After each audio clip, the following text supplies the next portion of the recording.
YS Vivekananda Reddy రెండు తెలుగు రాష్ట్రాలలో ఈయన తెలియని వారు ఉండరు. ఎందుకంటే ఈయన స్వర్గీయులు ఉమ్మడి రాష్ట్ర ముఖ్యమంత్రి వైఎస్ రాజశేఖర రెడ్డికి స్వయాన తమ్ముడు. ఈయన 2019లో ఎలక్షన్ అనంతరం ముఖ్యమంత్రిగా గెలిచినటువంటి వైఎస్ఆర్సీపీ పార్టీ తరఫున గెలిచినటువంటి వైఎస్ జగన్మోహన్ రెడ్డికి స్వయాన బాబాయ్. అంటే ఈయన 2019లో హత్య గావించబడ్డాడు. ఈ కేసులో ఎన్నో పరిణామాలు ఎదుర్కొన్నాయి. ఫస్ట్లో గుండెపోటు అని చెప్పి, తర్వాత హత్య అని చెప్పి ఎన్నో ఈ కేసు మలుపులు తీసుకునింది. తర్వాత 2019 టైంలో వైఎస్ జగన్మోహన్ రెడ్డి ఈ కేసును సిబిఐకి ఇవ్వాలి, ఇది అప్పుడు ఉన్నటువంటి ప్రభుత్వంలో సిట్టు విచారణ జరపకూడదు, ఇది సిబిఐ విచారణ జరపాలి, ఈ కేసులో ఎవరున్నారు, మా బాబాయిని ఇంత దారుణంగా ఎవరు చంపారని చెప్పి అప్పుడు వైఎస్ జగన్మోహన్ రెడ్డి తీవ్ర వ్యాఖ్యలు చేసిన పరిస్థితి. 2019 అనంతరం వైఎస్ఆర్సీపీ గవర్నమెంట్ అధికారంలో రావడము, వైఎస్ జగన్మోహన్ రెడ్డి ముఖ్యమంత్రిగా ప్రమాణ స్వీకారం చేసిన తర్వాత ఈ కేసులో పూర్తి స్థాయిలో ఒక క్లారిటీ వస్తుందని చెప్పి చాలా మంది ఆశాభావం వ్యక్తం చేశారు. ఆంధ్రప్రదేశ్ గవర్నమెంట్ సిట్టు ద్వారా ఈ కేసులో చాలా మంది విచారించారు. ఎందుకంటే టీడీపీ ప్రభుత్వంలో ఉన్నటువంటి కీలక నాయకులను కూడా ఈ కేసులో విచారించారు. తర్వాత చాలా వరకు విచారించినప్పటికీ కేసులో పురోగతి రాలేదు. తర్వాత వైఎస్ సునీత సిబిఐ ఈ కేసును విచారించాలని ఆమె కోరినప్పటికీ సిబిఐకి ఈ కేసు బదిలీ అయింది.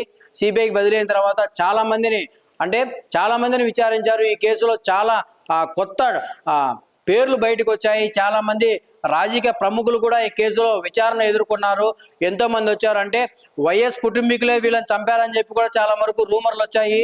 చాలా మందిని కూడా విచారించిన పరిస్థితి. ఇప్పటికి కూడా ఈ కేసు కొలిక్కి రాని పరిస్థితి. సిబిఐ తీసుకున్నప్పటి నుంచి కూడా చాలా మంది విచారించారు. అంటే కడప సబ్ జైల్లో చాలా మందిని విచారించారు పిలిపించి. అంటే కీలకంగా విచారించే భాగంలోనే చాలా మంది ఈ కేసులో అప్రూవల్గా మారారు.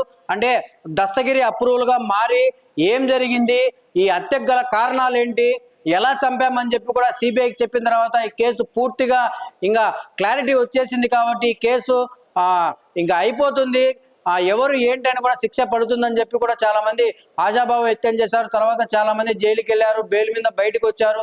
ఇప్పటికీ ఈ కేసు పూర్తి స్థాయిలో జరుగుతుంది. కానీ ఎవరు అసలు ఎందుకు వైఎస్ వివేకానంద రెడ్డిని చంపాల్సిన కారణాలు ఏంటి అని చెప్పి కూడా ఇంతవరకు క్లారిటీ రాలేదు. చాలా రూమర్లు కూడా బయటకు వచ్చాయి. దీని వెనక ల్యాండ్ సెటిల్మెంట్లు ఉన్నాయి, డబ్బు కోణం ఉంది, లేదు ఇంకో పక్క పదవి కోణాలు ఉన్నాయి కూడా చెప్పి చాలా వరకు రూమర్లు వినపడినప్పటికీ మొత్తానికి అసలు వైఎస్ వివేకానంద రెడ్డి చనిపోవడానికి కారణాలు ఏంటని చెప్పి కూడా ఇంతవరకు క్లారిటీ రాని పరిస్థితి. ఓ పక్క వైఎస్ సునీత ఏమో మా నాన్న ఎవరు చంపారని చెప్పి కూడా, ఓ పక్క ఆమె పూర్తి స్థాయిలో ప్రతి ఒక్క చోటికి సెంట్రల్ గవర్నమెంట్ కావచ్చు, స్టేట్ గవర్నమెంట్ ప్రతి ఒక్క చోటికి ఆమె తిరుగుతూనే ఉంది.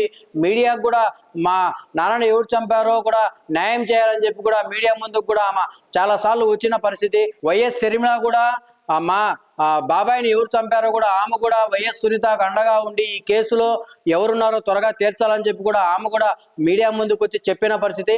మొత్తానికంటే నిన్న ఈ కేసులో A5 ముద్దాయిగా ఉన్నటువంటి దేవిరెడ్డి శివశంకర్ రెడ్డి నిన్న హైదరాబాద్లో నాంపల్లి కోర్టుకు వెళ్ళి మా అమ్మకు బాగలేదు, ఆంధ్రప్రదేశ్లో పులివెందుల్లో ఉన్నటువంటి మా అమ్మకు ఆరోగ్యం బాగలేదు, ఆమె నేను చూడాలి వెళ్ళాలి అని చెప్పి కూడా ఆయన నిన్న నాంపల్లి కోర్టులో ఒక అపీల్ దాఖలు చేసిన పరిస్థితి. అంటే నాంపల్లి కోర్టును ఆయన కోరిన పరిస్థితి.